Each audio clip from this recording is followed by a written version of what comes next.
नमस्कार दोस्तों, मैं भगवान राम सहारण। एक बार पुनः आप सभी का एग्जाम एजुकेशन के इस ऑनलाइन प्लेटफॉर्म पर स्वागत है। आज हम एक नए टॉपिक का अध्ययन करेंगे और वो टॉपिक है शब्द विचार। आज का जो हमारा जो टॉपिक रहेगा वो है शब्द विचार।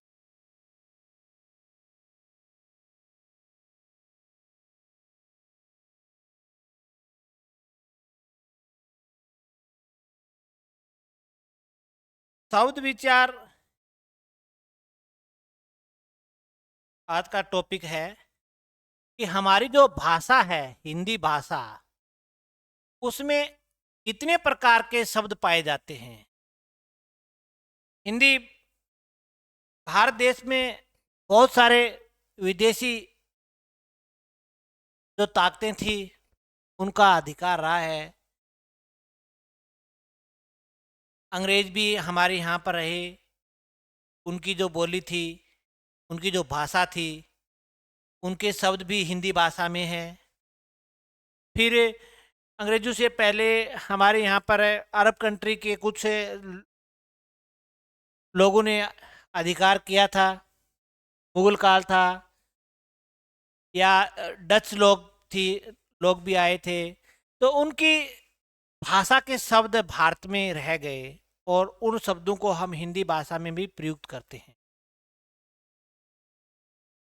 हिंदी भाषा में जो शब्दावली हम प्रयुक्त करते हैं वो कोई हिंदी अकेली भाषा की नहीं है। उसमें विदेशी भाषाओं के शब्द भी मिलते हैं हमें, देसी भाषाओं के शब्द भी मिलते हैं, संस्कृत भाषा के भी शब्द मिलते हैं। यानी कई भाषाओं के शब्द हमारी इस हिंदी भाषा में हमें मिलते हैं। हम उन शब्दों पर विचार करेंगे कि कौन कौन से ऐसे शब्द हैं जो हमारी हिंदी भाषा में प्रयुक्त होते हैं। सबसे पहले हम देखते हैं कि शब्द क्या है। सबसे पहले ये देखते हैं कि शब्द क्या है।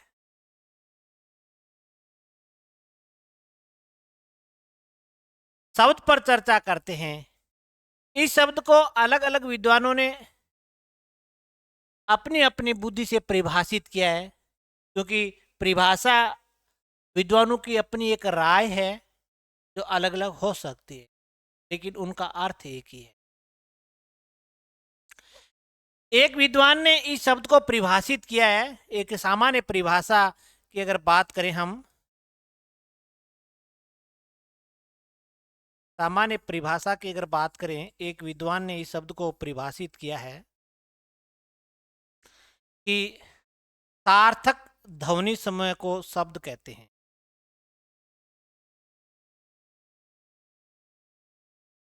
सार्थक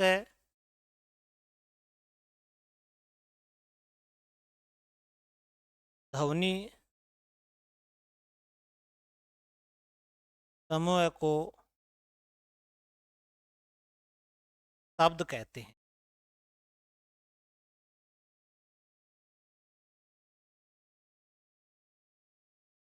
ये भी एक परिभाषा है।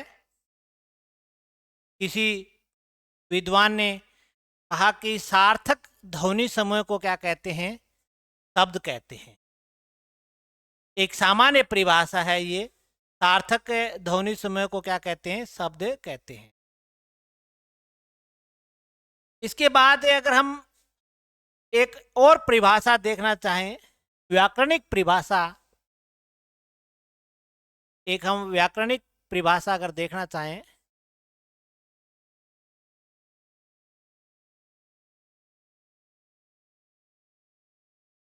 व्याकरणिक परिभाषा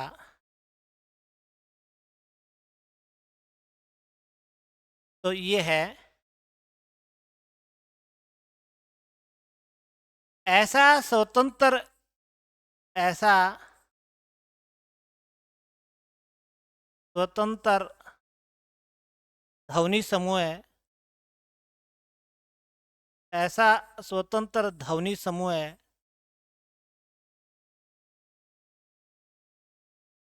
है जिसका जिसका एक निश्चित अर्थ हो, जिसका एक निश्चित अर्थ हो, अर्थ हो तो उसे शब्द कहते हैं, शब्द कहते हैं।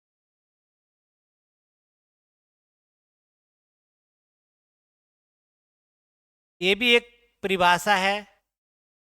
ऐसा स्वतंत्र ध्वनि समूह है जिसका एक निश्चित अर्थ हो, उसे शब्द कहते हैं।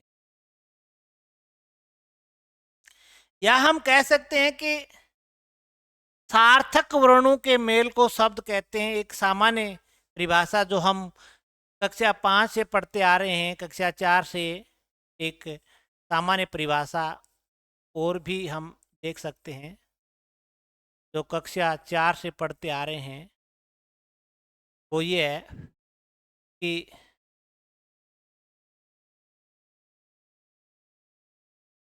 वर्णों के सार्थक समूह को, वर्णों के सार्थक समूह को, वर्णों के सार्थक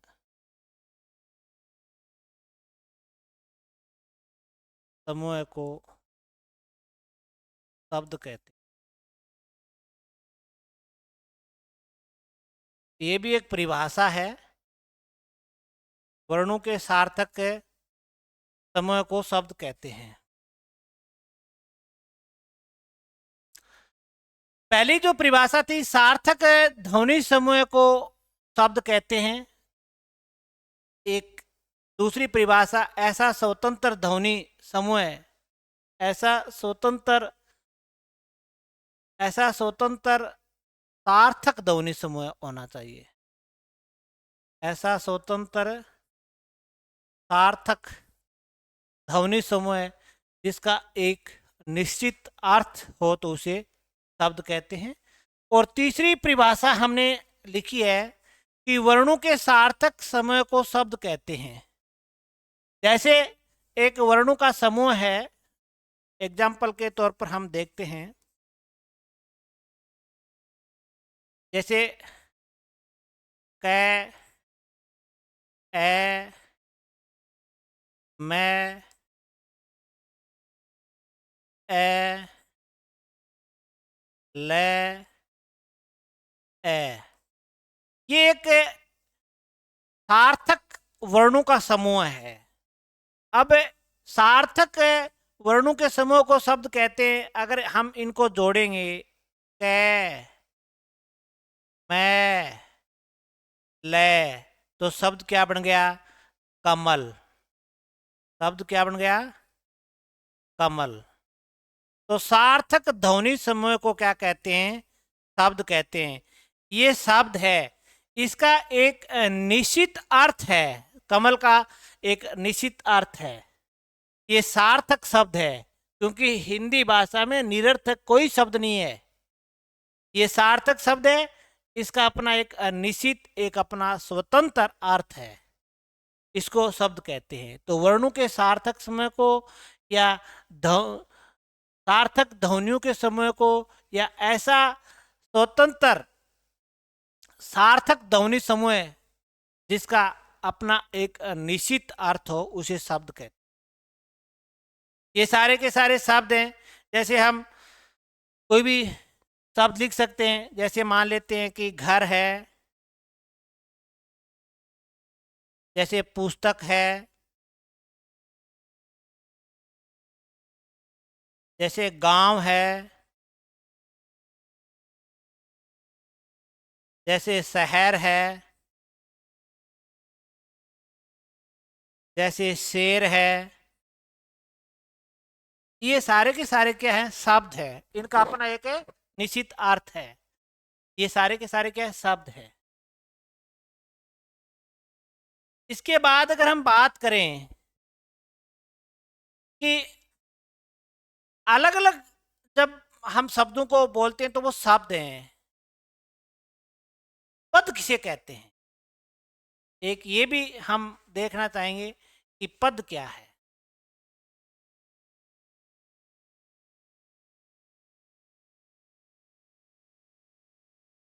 पद किसे कहते हैं? वाक्य में प्रयुक्त शब्दों को क्या कहते हैं? वाक्य में प्रयुक्त शब्दों को क्या कहते हैं? हम पद कहते हैं। एक सामान्य परिभाषा की अगर बात करें,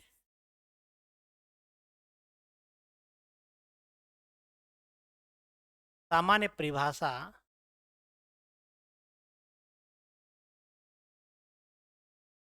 वाक्य में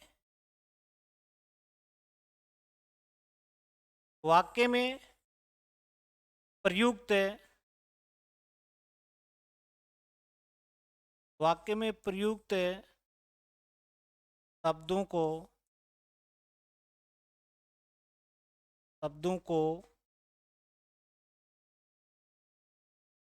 पद कहते हैं।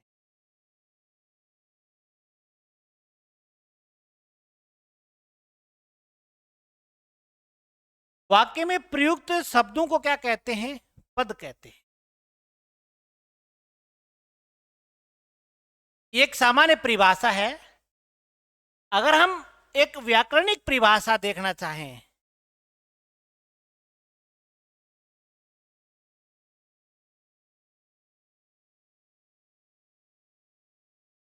व्याकरणिक परिभाषा, तो यह है, वाक्य में व्याकरण के अनुसार प्रयुक्त शब्दों को पद कहते हैं।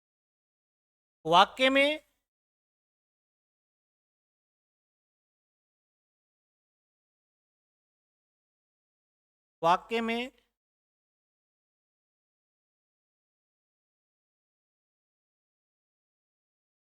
व्याकरण के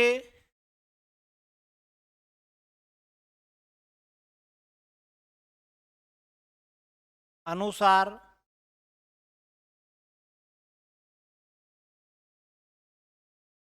प्रयुक्त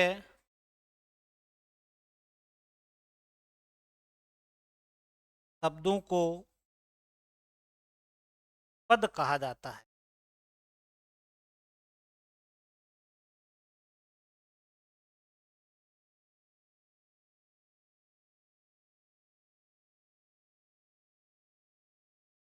वाक्य में व्याकरण के अनुसार प्रयुक्त शब्दों को क्या कहा जाता है? पद कहा जाता है। जैसे हम बात करते हैं कि एक, मैं यहां पर नाम लिखता हूं कि राम आम खाता है। ये एक वाक्य है, और ये जो वाक्य में 1, 2, 3 और 4, ये चारों के चारों पद है। अब ये 4 पद है। वाक्य में व्याकरण के अनुसार प्रयुक्त शब्दों को क्या कहा जाता है? पद कहा जाता है। इनका एक अपना एक अर्थ है। अगर ये शब्द अलग अलग हैं, जैसे मैं ये शब्दों को ऐसे लिखता हूं, जैसे आम, राम, खाता है, इस प्रकार से लिखता हूं, तो ये सारे के सारे क्या है? शब्द है। ये क्या है? शब्द है। लेकिन अगर इन्हीं शब्दों को व्यवस्थित करके मैं वाक्य में प्रयोग कर लेता हूं, तो ये पद कहलाते। तो ये क्या कहलाते हैं? पद कहलाते। इनका एक वाक्य बन गया, जिसका अपना एक सार्थक, अपना एक स्वतंत्र अर्थ है। तो ये सारे के सारे क्या कहलाएंगे? अब इसका पद परिचय, इसका पद परिचय, इसका पद परिचय, इसका पद परिचय। वाक्य में प्रयुक्त शब्दों का ऐसा तो कभी हमने पढ़ा ही नहीं कि इसका शब्द परिचय क्या है। पद परिचय पढ़ते हैं, क्योंकि वाक्य में जब शब्द आ जाते हैं तो वो पद कहलाते हैं। हाँ, ये अलग अलग हैं, ये सारे के सारे, तो ये शब्द है। इनको व्यवस्थित करके व्याकरण के अनुसार वाक्य में प्रयुक्त कर लेते हैं, तो ये क्या कहलाते हैं? पद कहलाते हैं। अब बात करते हैं हम, जैसे शब्द की बात किया है हमने, एक दो बातें हम यहां पर लिख लेते हैं। अक्सर एग्जाम में पूछी जाती है ये बातें। पहली बात यह है कि भाषा की प्रथम भाषा की प्रथम सार्थक इकाई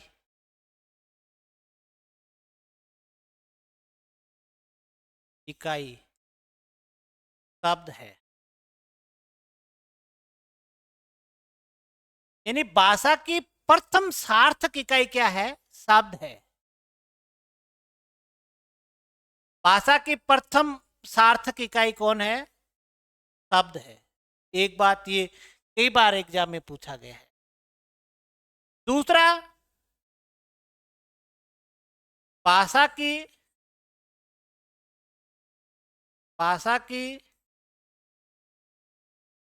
प्रथम पूर्ण सार्थक इकाई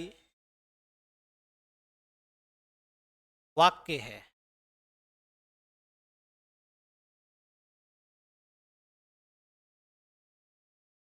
भाषा की प्रथम पूर्ण सार्थक इकाई क्या है? वाक्य है। ये दो जो बातें हैं अक्सर एग्जाम में पूछी जाती है, हम गलत भी कर देते। भाषा की सबसे छोटी इकाई है वो वर्ण है, और वर्णों से हम वाक्य शब्द बनाते हैं। जैसे यहां पर मैंने एक शब्द लिख दिया, जैसे कमल है। कमल है।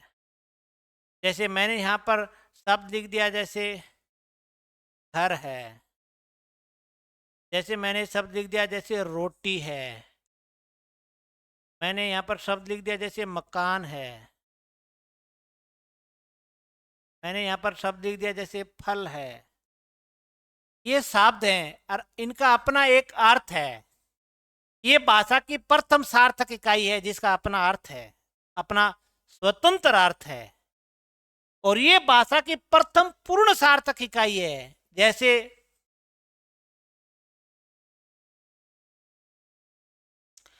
कमल घर जाता है। ये एक वाक्य है, कमल घर जाता है। तो ये भाषा की प्रथम पूर्ण सार्थक इकाई है। इसका अपना अर्थ है, अपना स्वतंत्र अर्थ है। तो भाषा की प्रथम सार्थक इकाई तो शब्द है, और भाषा की प्रथम पूर्ण सार्थक इकाई कौन है? वाक्य है। इन चीजों का हमें ध्यान रखना है। ये छोटी छोटी चीजें अक्सर एग्जाम में आ जाती है और फिर गलत हो जाती है। अक्सर एग्जाम में आ जाती है, गलत हो जाती है। हम भाषा की प्रथम सार्थक इकाई, अगर यहाँ पर वर्ण होता ना तो हम वर्ण को कर देते, लेकिन भाषा की प्रथम सार्थक इकाई है वो शब्द है जिसका अपना अर्थ है। और वार्ता भाषा की प्रथम पूर्ण सार्थक इकाई है वो वाक्य है। अब तक इस क्लास में हमने आज का जो टॉपिक है शुरू किया था शब्द विचार का। बहुत ही महत्वपूर्ण टॉपिक है। ऐसा कोई एग्जाम नहीं है जिसमें शब्द विचार से संबंधित कोई प्रश्न न आए, चाहे वो देशी शब्द हो, चाहे विदेशी शब्द हो, चाहे तत्सम हो, चाहे तद्भव हो, चाहे देशज हो। बहुत सारे ऐसे शब्द एग्जाम में पूछे जाते हैं। दो तीन क्वेश्चन हर एग्जाम में आते हैं, चाहे वो बीएसटीसी का हो, चाहे पटवारी का हो, चाहे ग्राम सेवक का हो, चाहे रीट में L1 L2 हो, और चाहे सेकंड ग्रेड हो। हर एग्जाम में क्वेश्चन आता है। सबसे पहले हमने शब्द की परिभाषा देखी। परिभाषा कोई ज़्यादा एग्जाम के लिए ज़्यादा महत्वपूर्ण नहीं है, बस एक समझना है कि ये परिभाषा, इस शब्द को इस तरीके से परिभाषित किया गया। परिभाषा विद्वानों की अपनी एक राय है, और अलग अलग विद्वानों की राय भी थोड़ी अलग अलग हो सकती है, लेकिन उनका अर्थ एक ही है। दूसरी परिभाषा हमने ये देखी थी। तीसरी परिभाषा हमने ये भी देखी। यहां पर हमने ये देखा कि शब्द का निर्माण कैसे होता है। शब्द का निर्माण किससे होता है? शब्द सार्थक क्यों है? वर्णों के सार्थक समूह को हम क्या कहते हैं? शब्द कहते हैं। या ध्वनि के सार्थक समूह को हम क्या कहते हैं? शब्द कहते हैं।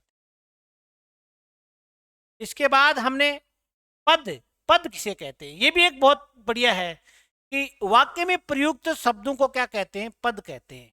या वाक्य में व्याकरण के अनुसार प्रयुक्त शब्दों को क्या कहते हैं? हम पद कहते हैं। ये हमने यहां पर देखा। राम आम खाता है, ये वाक्य में प्रयुक्त है। ये सारे के सारे क्या है? शब्द है, पद है। ये वाक्य है और वाक्य में प्रयुक्त है, ये पद है। और उनको अगर हम अलग अलग करके देखते हैं तो वो शब्द माने। फिर जो सबसे महत्वपूर्ण जो बात थी, ये थी, अक्सर एग्जाम में पूछी जाती है कि भाषा की प्रथम सार्थक इकाई शब्द है और भाषा की प्रथम पूर्ण सार्थक इकाई वाक्य है। अब हम देखते हैं हिंदी में शब्दों के प्रकार। हिंदी में शब्दों के प्रकार।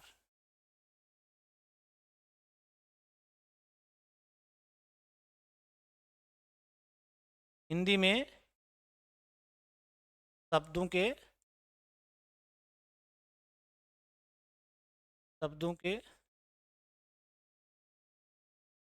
प्रकार। हिंदी में शब्द है वो 4 प्रकार के माने।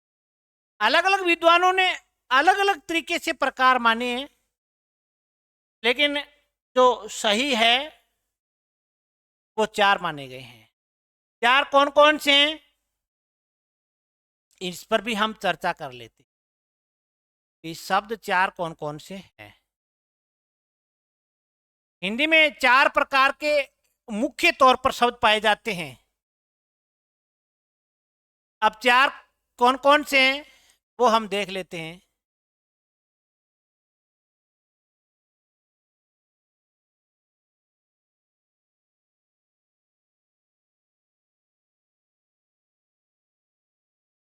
पहला है रचना के आधार पर शब्द।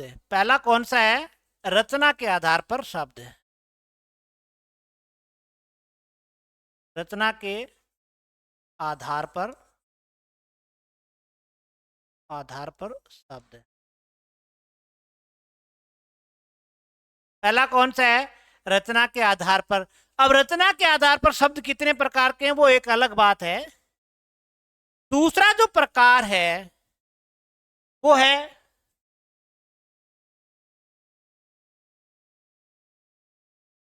वो है दूसरा जो प्रकार है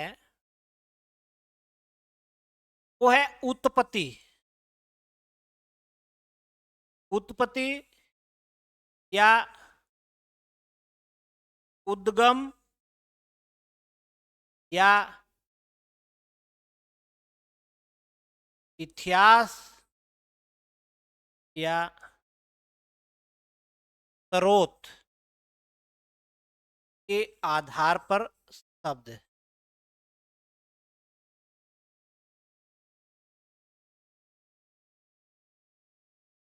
दूसरा प्रकार ये है, या तो आप ये कह सकते हो उत्पत्ति के आधार पर, उद्गम के आधार पर, इतिहास या स्रोत के आधार पर शब्द है। तीसरा है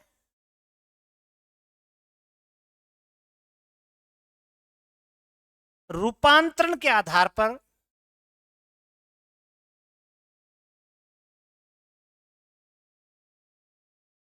या वाक्य प्रयोग के आधार पर,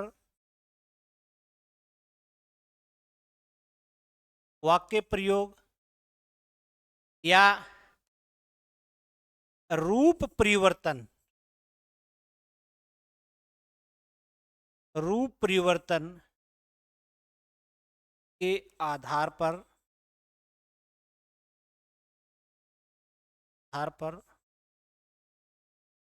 रूप परिवर्तन के आधार पर शब्द। तीसरा ये प्रकार है। चौथा और अंतिम जो प्रकार है वो है अर्थ के आधार पर।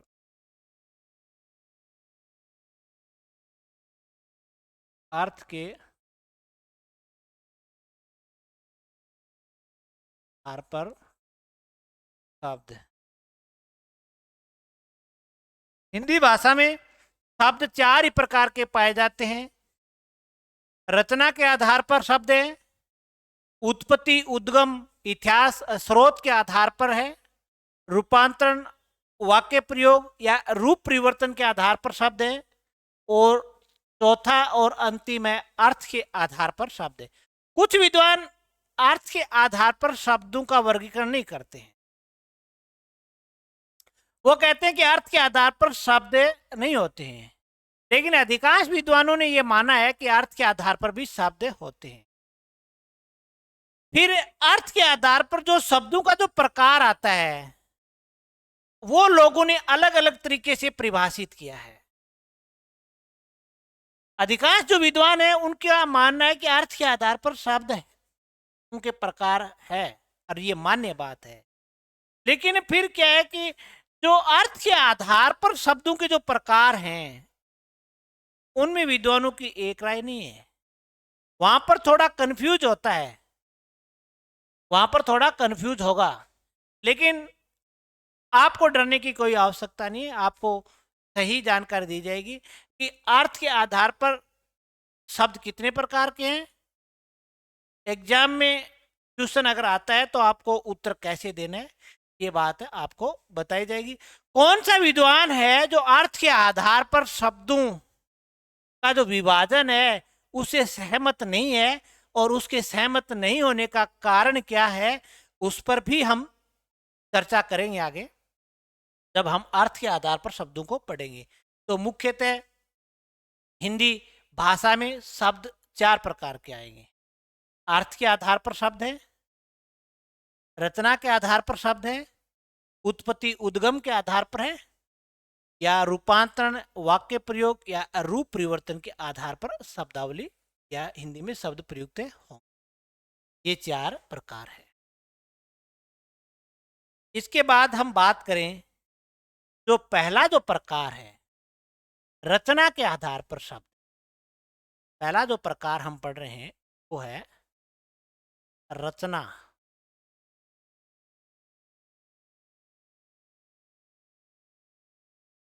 के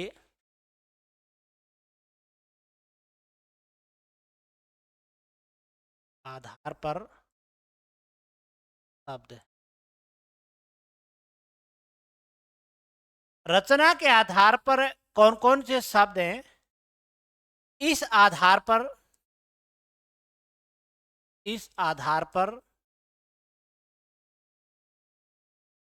शब्द, इस आधार पर शब्द तीन प्रकार के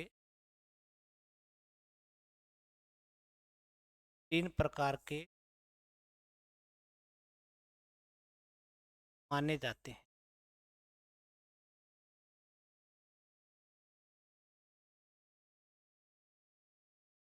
इस आधार पर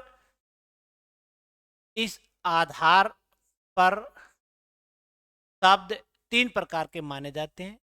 रचना के आधार पर शब्द कितने प्रकार के माने जाते हैं? तीन प्रकार के माने। हिंदी भाषा में शब्द कितने प्रकार के हैं? वो चार प्रकार के हैं। अगर कोई रचना के आधार पर शब्द पूछे उनके प्रकार कितने? वो तीन हैं। तो रचना के आधार पर तीन कौन कौन से हैं? रूढ़ शब्द,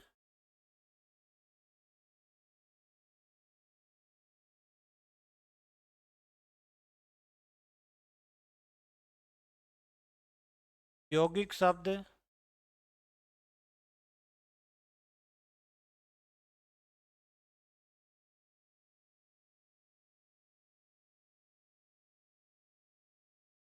योग रूढ़ शब्द। ये तीन प्रकार हैं। रूढ़ शब्द, यौगिक शब्द, योग रूढ़ शब्द। अब कौन से शब्द रूढ़ होंगे, कौन से यौगिक होंगे, कौन से योग रूढ़ शब्द होंगे, उनका अध्ययन हम अगली क्लास में करें। तब तक के लिए जय हिंद, जय भारत।